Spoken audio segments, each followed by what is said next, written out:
So how will Damien Darhk react to Oliver Queen's run for mayor? Story points. I think he loves it at first because he thinks he can use Oliver as his pawn. We found out rather quickly that that pawn is not for sale, and it certainly sets me off and makes me do some really horribly dark things, which is a lot of fun to play.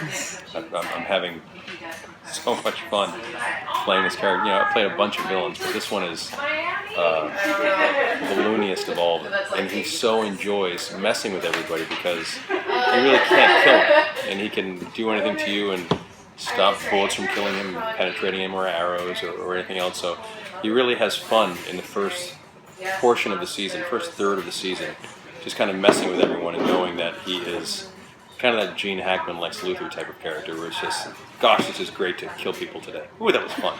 You know, so as the season progresses, you know, what Greg and Mark have devised is, you know, Dark has a finite amount of time to take over the world, and as the season progresses, he starts to unravel, and you know, he's not so perfectly kept with a tie, and his hair gets a little messed up. He sometimes forgets his tie and gets really like a 9-year-old kid who didn't get that certain gift for Christmas, and he's just angry about everything. And I'm looking forward to getting to that part of the character.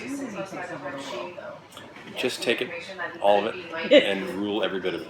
Every bit of it. He wants to be, you know, the greatest dictator of all time, but he also there's a code of ethics in him, thinking that what he's doing is right.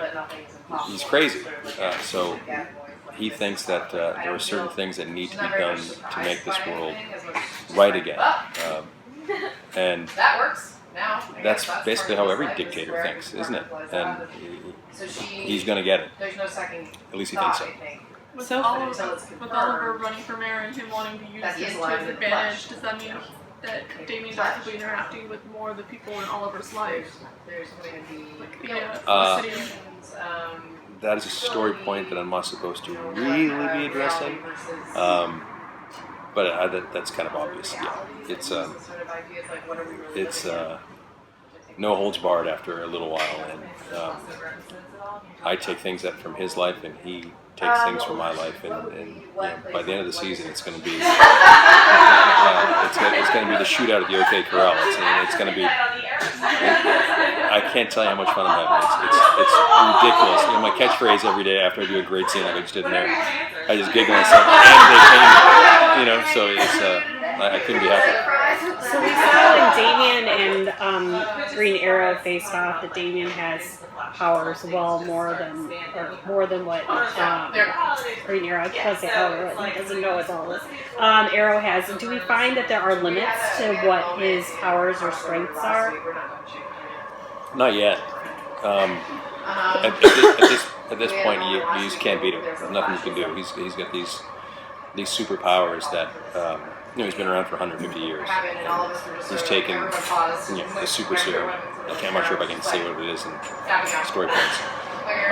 And you basically can't. You can shoot him up. You can do whatever you want to him. Even if you get through and you actually shoot him, he has enough in him to go do his thing where he slices his arm open and shoom, he's back to normal again. Normal. He's back to Damien again. So there's nothing you can really do at this point. I am sure that the great minds of Greg and Mark will think of a really wonderful demise for me at some point. I hope that's in season 9, perhaps. But until then, you know, I'm going to keep having fun. Have you had to share any screen time with John Barrowman yet? Oh, that's next week, and I am so looking forward to that. We have a lovely little fight scene. I believe that I toss him through a couple of windows and threaten his life, and but he has something coming back for me, which I can't tell you, which is just fantastic. Really, just such a smart bit of action and dialogue that the guys wrote to really put me in harm's way. And I don't think anyone, John, it's just gonna be so much fun to work with him. We haven't worked yet, and we've only met once on the set, kind of, you know, passing, but that's gonna be a real treat. I mean, it's a real treat working with all these actors. They're so great. You know, Paul and I have done so much together. Obviously, Stephen is the consummate professional, and today's the first time that, you know, we're all in the same room together, hanging out doing a scene, and it's pretty awesome. Really enjoying it. So far, we've only really seen.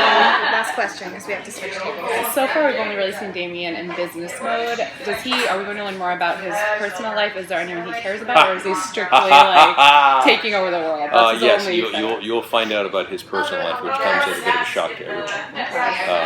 Without giving it away, it's a pretty good one. Yeah, it's really good, and obviously the Green Arrow is going to figure that out and use that against me also. Yeah. I can. They told me to give nothing away, but I guarantee you, it's all great. I mean, I can't understand how these guys come up with great idea after great idea, episode after episode. Here we are in the 4th season, and I'm literally a kid in the candy store. I can't believe they give me all these dialogue, all these lines. They hang out with these actors, and my wife and kids are happy up here, and it's been perfect.